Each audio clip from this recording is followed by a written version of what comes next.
అయ్యా నాకు జాతకం లేదు, నా పుట్టినప్పుడు మా తల్లిదండ్రులు జాతకాన్ని రాయించలేదు అని చెప్పి చాలామంది అంటూ ఉంటారు.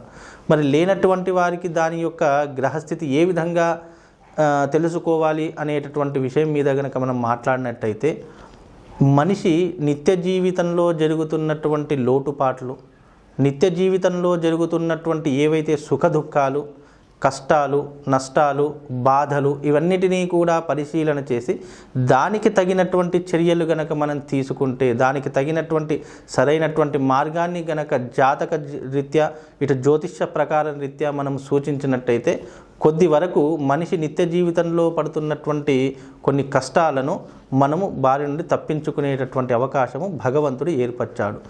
ఏ విధంగా ఏర్పరిచాడు అని అంటే, జాతకం లేనటువంటి వారికి జీవితంలో కొన్ని ఇబ్బందులు అనేటటువంటివి ఉంటూ ఉంటాయి. అవి ఏమిటి అంటే, ముఖ్యంగా వివాహానికి సంబంధించి, లేదంటే ఆర్థికానికి అంటే లావాదేవీలకు సంబంధించి డబ్బుకి సంబంధించినటువంటి వ్యవహారాలు కానీ, లేదంటే అదే రకంగా సంతానానికి సంబంధించినటువంటి భార్యాభర్తల మధ్య వియోగానికి సంబంధించి, ఇలా కొన్ని సామూహికంగా మనం తీసుకుంటూ ఉండాలి. అంటే మనిషికి రాగానే జాతకం లేదండి, నాకు ఈ సమస్య ఉందండి అని చెప్తూ ఉంటారు.